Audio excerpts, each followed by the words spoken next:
Siempre supe que las cenas de los viernes eran una tradición inquebrantable en casa de mis suegros. Por eso me sorprendió ver a mi marido cruzando la calle con otra mujer, un viernes a las 9 de la noche. No lo vi en fotos, ni en mensajes escondidos. Lo vi con mis propios ojos. Estaba en casa de mi vecina Clara, ayudándola con una fuga de agua en su cocina, literal, no es metáfora, cuando nos asomamos por la ventana a tomar aire. Y ahí estaba Jaime. Él, con su abrigo azul marino. Ella, con un vestido rojo demasiado ajustado para ser una amiga. Caminaban abrazados, riendo, como si el mundo se hubiese detenido para ellos. Me quedé paralizada. Ni siquiera pude decirle nada a Clara. Ella siguió hablando, pero yo ya no escuchaba. No era solo la imagen lo que me golpeaba, era el hecho de que ese viernes, Jaime me había dicho que iba a casa de su madre. Que estarían cenando, como siempre. Que volvería tarde. Y ahí estaba. No con su madre, sino con otra. En mi ciudad. En mi barrio. Como si no importara si alguien lo veía. Como si yo no existiera. No hice escándalo. No salí corriendo. No le grité en la calle. Solo observé. Registré cada detalle. Y me fui. Esa fue la noche en que decidí que no iba a quedarme de brazos cruzados. No por venganza. No por orgullo. Simplemente, porque algo dentro de mí se rompió. Y ya no había manera de arreglarlo. Lo que pasó después, bueno, eso es lo que realmente importa. Volvió a casa a las 11, sin prisa, sin nervios. Entró con su llave, se quitó el abrigo y dejó las llaves sobre la mesa como siempre. Jaime era metódico hasta para entrar a casa. Yo estaba en la cocina, sentada, con una copa de vino que no había tocado. No lo miré. Solo pregunté, ¿qué tal en casa de tu madre? Él respondió con esa voz de hombre agotado que había perfeccionado con los años. Bien, como siempre, hablamos de lo mismo de siempre, ya sabes cómo es mi madre. Lo observé. Ni un titubeo. Ni una grieta. Y eso fue lo que más me molestó, la facilidad con la que mentía, como si lo hubiera practicado 1000 veces frente al espejo. Me levanté, fregué el vaso aunque estuviera limpio y dije que tenía sueño. No había necesidad de montar ninguna escena. No aún. Durante el fin de semana, todo fue normal, como si nada hubiese pasado. Salimos a hacer la compra, comimos con Hugo, vimos una película por la noche. Yo fingí mejor que nunca. A los ojos de cualquiera, seguíamos siendo el matrimonio típico, funcional, correcto. Pero yo ya no lo miraba igual. Cuando se agachaba a recoger algo del suelo o alzaba la voz porque se le había olvidado comprar yogures, yo lo miraba y me preguntaba si ella también le parecía gracioso cuando se quejaba de todo, si también le ponía esa mano en la espalda cuando la besaba. No tenía pruebas de nada, pero no las necesitaba. Yo lo vi. No en fotos, no en rumores, lo vi yo. El lunes por la mañana, Jaime salió antes que de costumbre. Dijo que tenía una reunión importante y que seguramente llegaría tarde. Asentí. Apenas terminé el desayuno, llamé a mi amiga Raquel. No le conté nada. Solo le pedí un favor. Necesitaba saber a qué nombre estaba registrado el coche de Jaime en tráfico. No era nada ilegal. Raquel trabajaba allí desde hacía años y me debía unas cuantas. Esa misma tarde me pasó una matrícula que no reconocí. No era la nuestra. Pero estaba a nombre de Jaime. Su coche de trabajo. Uno que nunca había mencionado. Supuestamente el coche de la empresa, ese que usaba de vez en cuando. Pero claro, eso nunca lo aparcaba en casa. No me lo decía. Porque no quería que yo supiera dónde lo dejaba. Durante 3 días, salí del trabajo antes de tiempo. Fingí dolores de cabeza, reuniones canceladas, lo que hiciera falta. Lo seguí con el coche. No es tan difícil cuando has vivido 12 años con alguien. Sabes sus rutas, sus hábitos, su forma de conducir. Lo seguí hasta un bloque en la otra punta de Zaragoza, cerca del Parque Grande. Lo vi aparcar. Esperar. Y después, entrar en el portal con la misma mujer del vestido rojo. Esa vez llevaba vaqueros y una mochila, pero era ella. Se saludaron como si fuera lo más natural del mundo. Y subieron. Estuvieron allí 3 horas. Yo esperé en el coche, sola, sin música, sin tocar el móvil. No lloré. No sentí ira. Solo una sensación seca, como si estuviera viendo una película que ya sabía cómo iba a acabar. Cuando salió, venía solo. Caminó rápido hasta el coche y se fue. Yo me quedé allí un rato más, mirando el portal, preguntándome si alguna vez me habría mirado a mí como la miraba a ella. La confirmación llegó esa misma noche. Me metí en la ducha, como siempre, y dejé que el agua corriera. No por dramatismo. Lo necesitaba para pensar. Cuando salí, me encontré con Jaime ya en pijama, tirado en el sofá viendo un programa de esos que detesta.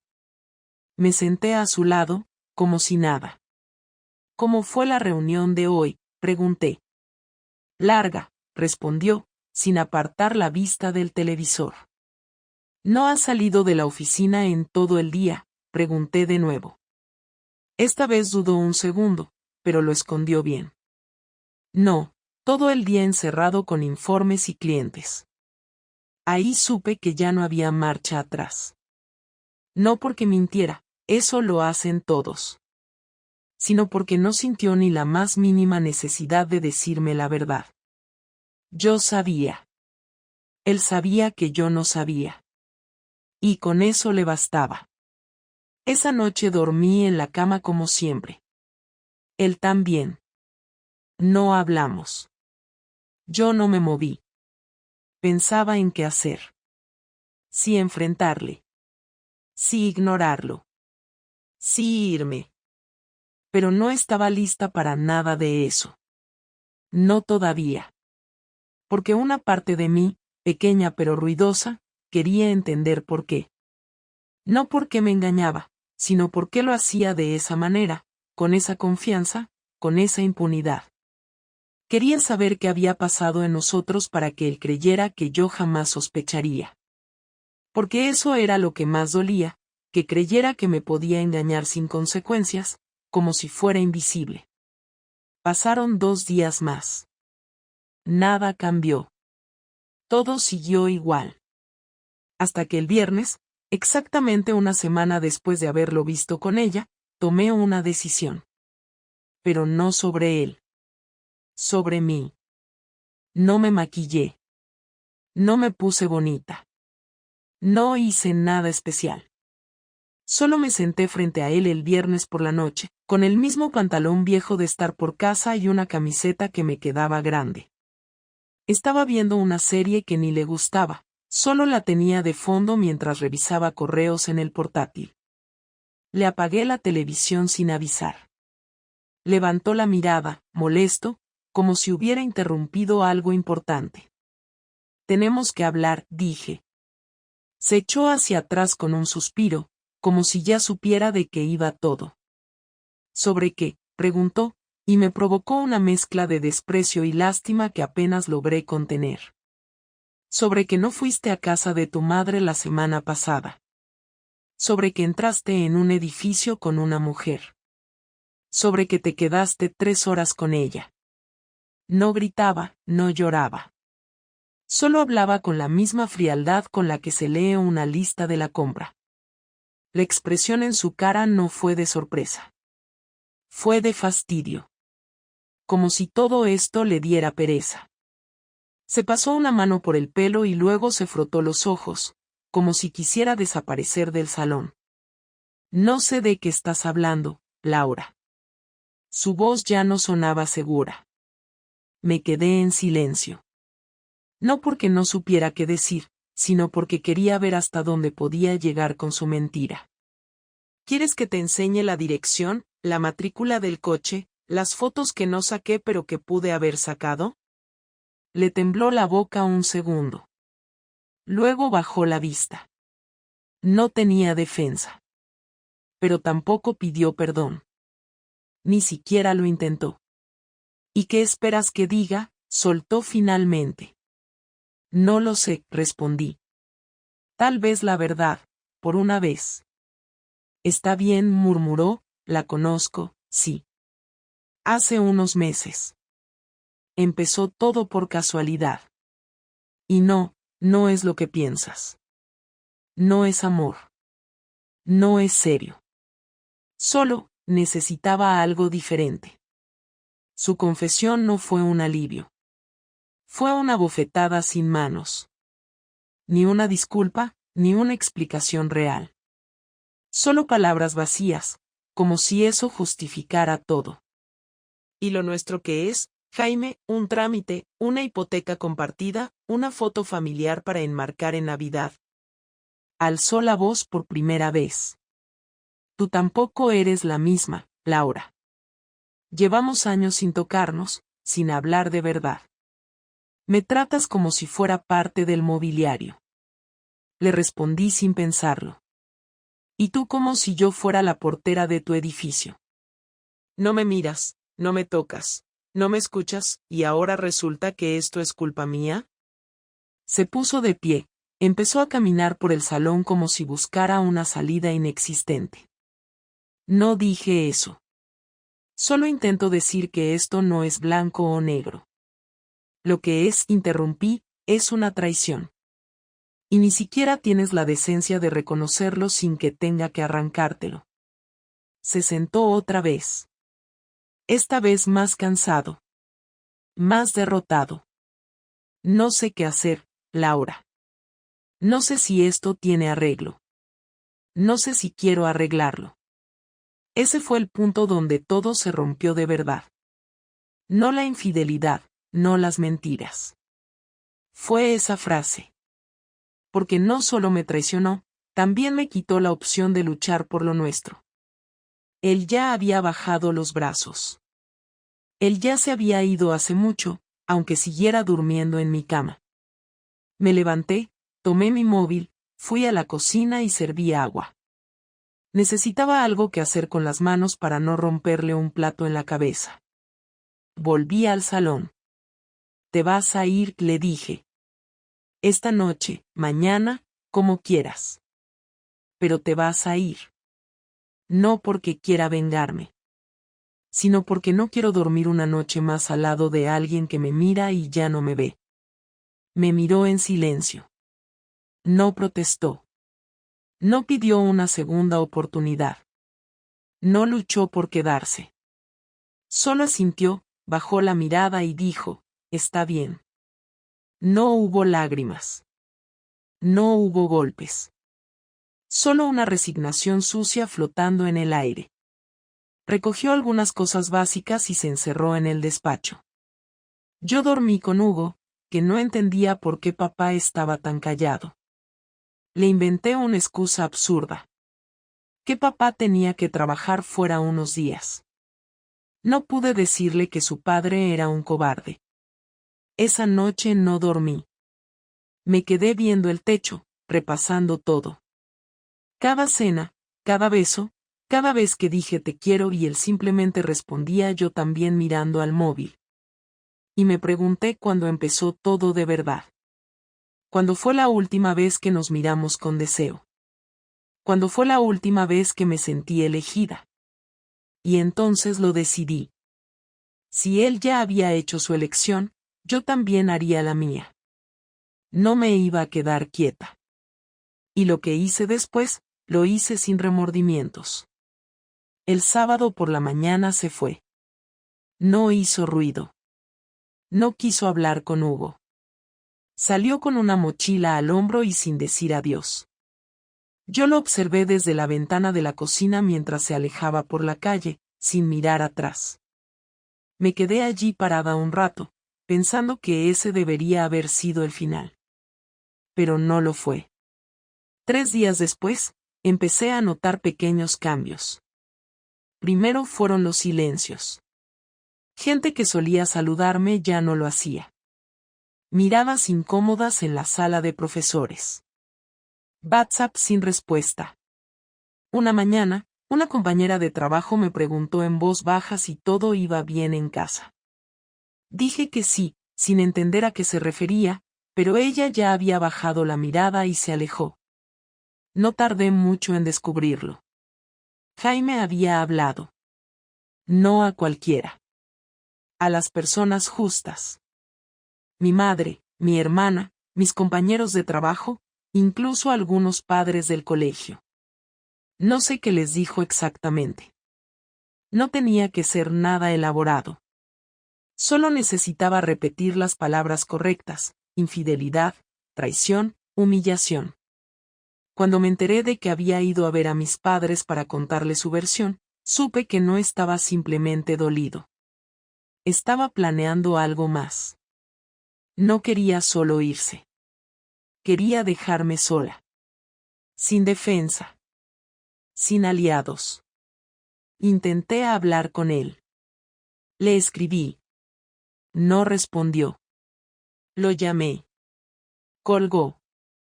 Solo me mandó un mensaje: te toca a ti ahora vivir con las consecuencias. Y eso fue lo que hizo. Vivir su vida como si fuera la víctima, mientras yo recogía los pedazos del desastre. Me bloqueó en redes sociales. No me permitía ir a su nuevo piso cuando Hugo iba con él. Organizaba las visitas como si yo fuera una amenaza. Cada vez que le pedía hablar en persona, lo evitaba. Me convertí en una figura secundaria en una historia que él ya había contado 1000 veces a su favor. La gota que colmó el vaso fue la conversación con la directora del colegio. Me llamó a su despacho para una charla informal. Allí me explicó, con un tono que intentaba sonar neutral, que había rumores, que algunos padres estaban inquietos, que una situación como la mía podía afectar a la dinámica del centro. Me mordí la lengua. No respondí. Me limité a asentir, a salir de allí con las manos frías y los dientes apretados. Era evidente. Jaime había conseguido lo que quería. No solo me había dejado. Me había convertido en la mala de la película. La mujer que destruyó su matrimonio. La madre irresponsable. La profesora cuestionable. Y lo peor de todo, es que lo estaba haciendo con una elegancia que lo hacía aún más creíble. No hablaba mal de mí directamente. Solo dejaba caer frases sueltas, comentarios ambiguos, pequeñas verdades mezcladas con grandes omisiones. Sabía cómo manejar la narrativa. Y yo no. Yo estaba en shock. Yo apenas podía levantarme de la cama por las mañanas. Él, en cambio, ya tenía todo bajo control. Pero no iba a quedarme mirando. Si él quería jugar a eso, yo también sabía hacerlo. Revisé los correos del ordenador antiguo que usábamos los dos. Él nunca fue cuidadoso. Encontré recibos, cuentas compartidas, correos con reservas de hoteles. Imprimí todo. Luego fui a casa de mis padres. No para justificarse. Solo para mostrarles la otra mitad de la historia. Mi madre no me creyó. Nunca le caí bien del todo. Pero mi padre sí. Se quedó en silencio mientras revisaba los papeles. Luego dijo: deberías haberme contado esto antes. Y eso fue todo lo que necesitaba escuchar. Después fui más lejos. Hablé con Clara, la vecina, la que también lo vio aquella noche. Le pedí que, si alguien preguntaba, dijera la verdad. Ella aceptó. Luego contacté con una amiga de él, una excompañera de trabajo que siempre fue cordial conmigo. Le conté todo. Mostré las pruebas. También me creyó. Poco a poco, La historia perfecta que él había construido empezó a deshacerse. No de forma dramática. No en público. Pero se notaba. Las miradas volvieron a cambiar. Algunos volvieron a saludar. Otros se disculparon con gestos. Nada directo, pero suficiente. Y entonces él reaccionó. Me llamó. No con voz tranquila. Me gritó. Me acusó de querer arruinar su vida, su reputación, su relación con Hugo. Le colgué. No tenía nada que explicarle. No había hecho ni la mitad de lo que él hizo. Y si algo quedaba claro, era que él no estaba arrepentido de lo que hizo. Solo estaba molesto porque no le salió como planeaba. Esa noche, me senté sola en el salón. Miré el sofá vacío. Recordé las veces que se sentaba allí a ver la tele sin decirme nada, y entendí que esa distancia que tanto me había dolido no era una consecuencia. Era una decisión. Él ya había dejado de estar conmigo mucho antes de besar a otra mujer. Solo que ahora, finalmente, lo sabía. Y él también. Me citó en una cafetería del centro. No propuso hablar en casa ni en su piso, ni siquiera en un parque. Eligió un sitio donde no se podía gritar, donde había testigos, donde la conversación estaría limitada por la cortesía que impone la presencia de desconocidos. Llegué 10 minutos antes y pedí un café solo, aunque no pensaba beberlo. Jaime llegó puntual, con una chaqueta que yo le había regalado hace 2 inviernos. Se sentó frente a mí como si nada, como si no hubiéramos arruinado 12 años de vida en común. No preguntó cómo estaba ni se disculpó. Fue directo. Tenemos que decidir qué vamos a hacer con todo esto. Respiré hondo y no respondí de inmediato. No porque no supiera qué decir, sino porque quería ver si era capaz de mirarme a los ojos mientras hablaba. Lo hacía, pero sin emoción. Como si hablara con una clienta. Esto se acabó, Jaime. Tú lo terminaste. Yo solo estoy recogiendo las obras. Su reacción fue mínima, una mueca que podría interpretarse como resignación o desprecio. Lo sé, dijo, pero tenemos un hijo. Y hay cosas que hay que resolver. Asentí. Hugo era lo único que importaba ya. Yo quiero custodia compartida. No voy a renunciar a pasar tiempo con él. Esa frase me molestó más de lo que debía. Como si yo hubiera dado señales de querer alejárselo, como si él tuviera que protegerse de mí. Nunca dije que no la tendrías. Solo espero que no le mientas como me mentiste a mí. Hubo un silencio largo. Luego dijo, tú también mentiste, Laura. No me digas que no. Lo miré sin pestañear. Sí, pero tú empezaste todo esto. Tú abriste la puerta. Yo solo la crucé después, cuando ya no quedaba nada que salvar. Y era cierto. Él no sabía aún que yo también me había ido con otro. No por venganza, sino por necesidad. Porque quería sentirme deseada. Porque necesitaba saber que todavía era capaz de provocar algo más que indiferencia. No se lo dije. No porque quisiera protegerlo, sino porque esa conversación no era para echar culpas, sino para cerrar cuentas. Hablamos del piso, de las cuentas, de los turnos para llevar a Hugo al colegio. Todo mecánico, sin emoción. Como si estuviéramos planificando una mudanza. Pero después vino el silencio. Ese espacio donde no hay más cosas prácticas que discutir y solo queda el vacío que nadie quiere llenar. Él lo rompió. ¿Tú me odias? No era la pregunta que esperaba. Me lo pensé. No. No te odio. Pero ya no te respeto. Y sin respeto, no hay nada. Bajó la mirada. Parecía afectado por primera vez en mucho tiempo. Yo tampoco me respeto, dijo, y por un momento creí que lloraría, pero no lo hizo. No sé por qué lo hice. Supongo que necesitaba algo que me hiciera sentir diferente. Algo que me sacara de la rutina. Me reí, pero sin alegría. ¿Y yo qué era? ¿Parte de la decoración? ¿Una costumbre más que te aburría? Levantó la vista. No. Tú fuiste todo. Pero eso se convirtió en algo tan estable que ya no me decía nada. No supe si eso era peor que una mentira descarada. Tal vez sí. Porque era la verdad, y la verdad duele más. Yo también me acosté con otro, solté sin mirarlo. No por revancha. No por rabia. Fue después de que tú te fuiste. Solo pasó una vez.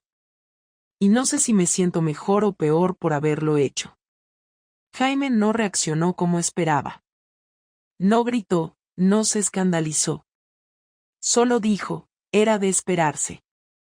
No tienes que justificarte. Me molestó su calma. Esa forma que tenía de tomarse todo como si no importara. No me estoy justificando. Solo estoy diciendo que ya no hay vuelta atrás. Ni siquiera aunque quisiéramos. Asintió en silencio. El camarero pasó cerca y le pidió otro café. Yo seguía sin tocar el mío. ¿Crees que vamos a poder llevarnos bien por Hugo?, preguntó. Creo que vamos a tener que aprender. Porque si no, él va a ser el que lo pague todo. Se quedó pensando.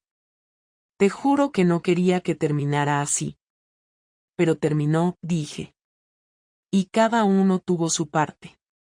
No sirve de nada lamentarse ahora. Pagó la cuenta sin decirme nada. Caminamos juntos un par de calles. No había prisa. No había plan. Solo estábamos ahí, como dos conocidos que se encuentran después de años. Antes de despedirnos, me miró una última vez. ¿Te vas a quedar sola? Me reí, esta vez con sinceridad. Eso ya lo estuve mucho antes de que te fueras. Ahora, al menos, lo sé. No dijo nada más. Giró a la esquina y se perdió entre la gente. No lo seguí con la mirada. No lo iba a volver a hacer. Los días siguientes fueron extraños, como si todo se hubiera puesto en pausa.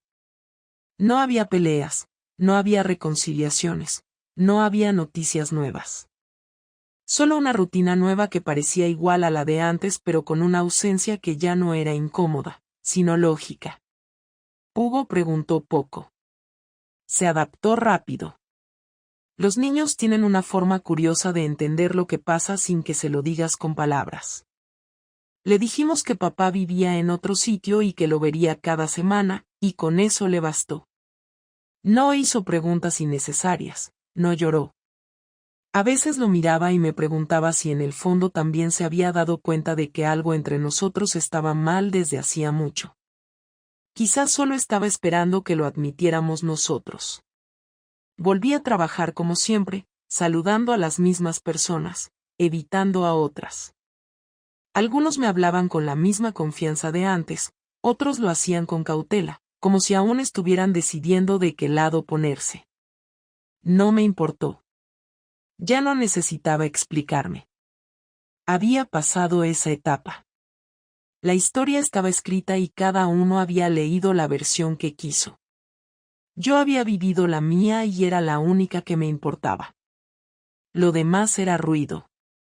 Durante un tiempo intenté escribir lo que había pasado, no por dramatismo, sino porque me costaba ordenar las ideas. Llené páginas con fechas, con momentos, con diálogos que se repetían en mi cabeza como grabaciones. Pero no llegaba a nada.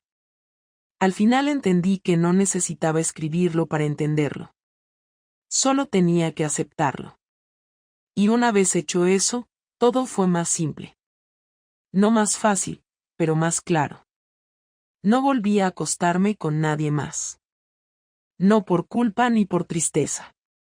Simplemente porque no me apetecía compartir mi cuerpo con alguien mientras mi cabeza seguía resolviendo cosas pendientes.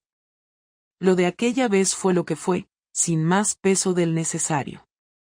No me sentí ni mejor ni peor, solo distinta.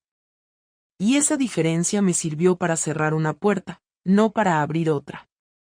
Jaime cumplió con lo acordado. Venía por Hugo, lo llevaba a comer, lo traía de vuelta. Hablábamos lo justo. Todo correcto, todo frío.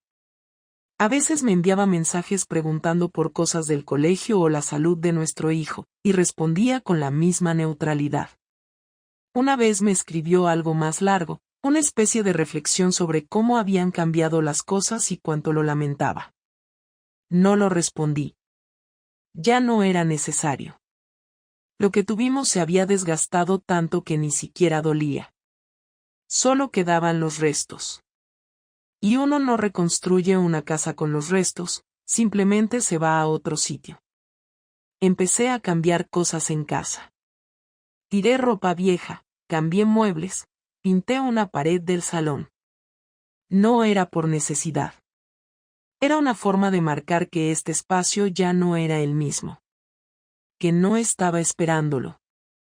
Que no pensaba vivir en una casa congelada en el tiempo. Cada cambio pequeño me ayudaba a sentir que el control volvía a mí. Que esa vida compartida ya no era mi marco de referencia. Hugo empezó a notar que estábamos más tranquilos. Me lo dijo una tarde mientras veíamos una película. Ahora ya no te enfadas como antes. No supe qué responderle. Solo lo abracé. Tenía razón. Yo tampoco sabía que la rabia había sido tan constante hasta que desapareció.